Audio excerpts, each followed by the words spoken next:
Back in the 90s, my family would drive to Florida every year. Typically, it was my father, mother, and brother and myself who would drive down to spend a week with my grandparents, who would snowbird in St. Pete Beach. My parents were having a lot of problems in 96 or 97. Later, they were divorced. So when I was 8 or 9, my aunt and two cousins, a boy and a girl, went with us to Florida, and my father stayed behind. Our plan was to drive from a very small town outside of Indianapolis to St. Pete Beach through the night, which was around 18 hours. We left around 6 p.m., armed with a ton of DVDs for the new DVD player in my mom's Tahoe. The 4 kids were in the back. There were only 3 seats in the back seat, so one of us took a turn riding in the trunk area while the rest of us sat in an actual seat. The 2 boys were the ones who were fighting over the seats, so my girl cousin and I stayed in the seat while the other 2 were fighting. It was dark soon after we left, but it really didn't matter because we were all either napping or watching movies while our moms talked in the front seat. Sometime around 1 a.m., we stopped in southern Tennessee for gas. It was a small gas station, someplace that my mom had seen from the highway, and it was easy access to. Because we were young, we were getting out to go to the bathroom, even if we were sleeping. My aunt took her 2 children to the bathroom first, while my little brother and I waited for my mom to fill up the car. I got out to walk around and stretch, and had the chance to really look at the gas station and the surrounding area. Just behind the gas station were a few little houses. The lights were on, and I could see people in them, but I didn't pay much attention to them. The station was empty, except for our family and the attendant on duty in the store. It wasn't long before our aunt and cousins came back, and my older boy cousin climbed into the trunk as my aunt got into the driver's side. My little sleepy brother and my mom and I went to the woman's bathroom.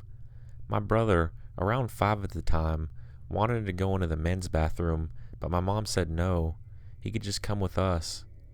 He did, but complained about it while we were in there. I went to the bathroom first, and because I was the oldest, I wanted to get outside the bathroom and look for a snack or something on my own. I stepped outside the bathroom and noticed a man at the counter. It wasn't hard to notice the guy. He was shouting at the clerk and waving a gun around.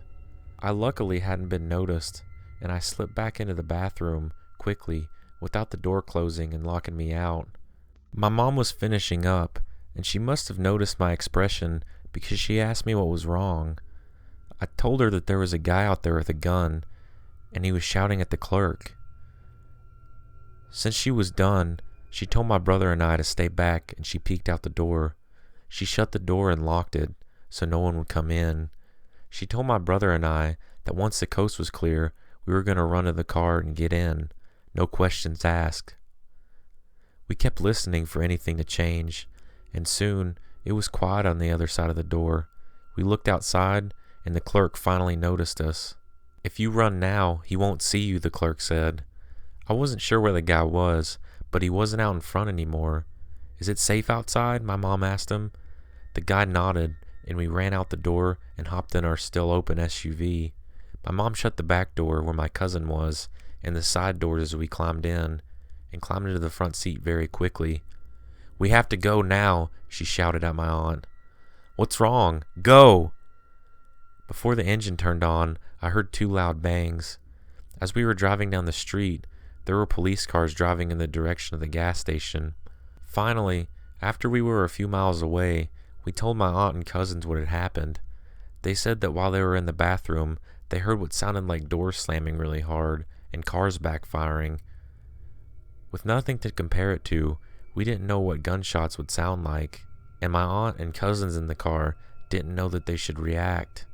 Living in a small town with very little violence at the same time didn't prepare us for something like that.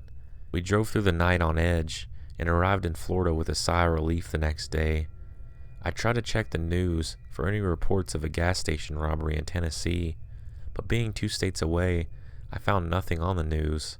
I was young and still thought the world knew everything I knew. I finally told one of my friends this story for the first time, and I have never told anyone it, and haven't talked with anyone who was there about it in many years.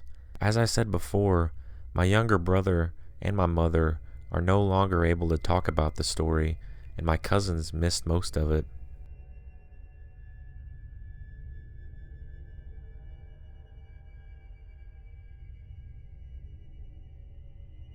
We lived in a small townhouse in the suburbs. It was a pretty safe area.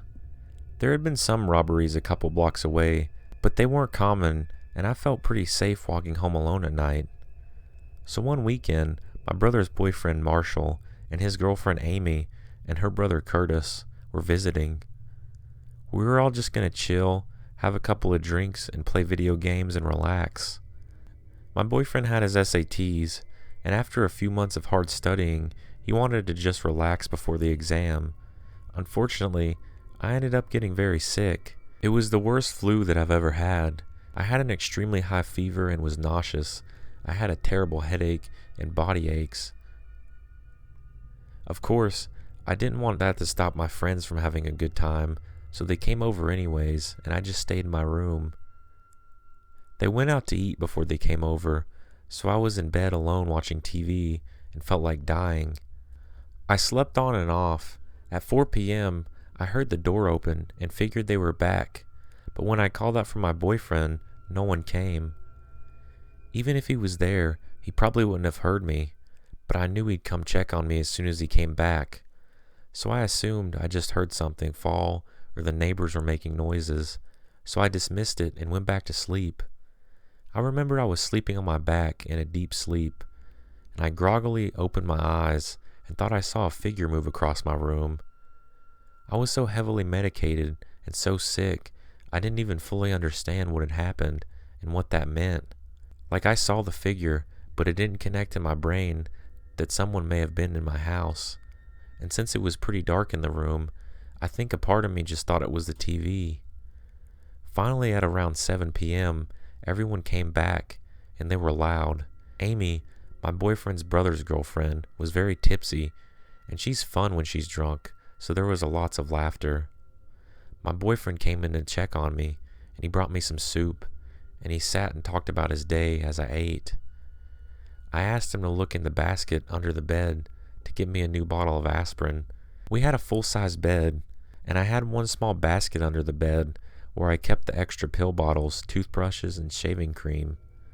I didn't know it right away, but thank God he locked it under the bed. He put his head up and handed me the aspirin, but his facial expression changed. Like he lost all color from his face. I didn't think much of it, and I said thank you.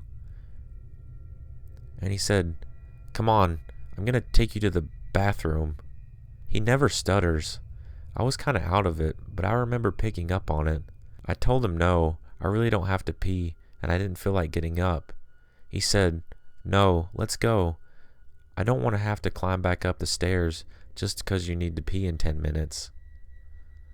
I remember feeling pretty hurt by his words, but knew he was right since I had just had soup and a half bottle of water. He walked me downstairs, and I couldn't understand why we didn't just go to the bathroom upstairs. I think I was so sick, I just felt too exhausted to question. He sat me down on the couch. "What's going on?" I practically whispered this. He took out his phone, and his hand was shaking. I asked what was wrong, and I will never forget how my heart sunk, and I felt like I couldn't breathe when he whispered this. There was someone under the bed. Amy laughed so hard, thinking it was a prank, but it felt serious. My boyfriend's brother suggested we get out of the house, and we did. As we were leaving, we heard a thud upstairs. We quickly left and drove away, and then called the police. The police came and searched the house, but they didn't find anyone. He must have known we suspected he was there and left. My boyfriend couldn't give any description. He only saw sneakers, but it was so dark he really couldn't see. The scariest thing that still leaves me on edge is that the police found a knife under the bed. It was a small steak knife, but very dull and rusty.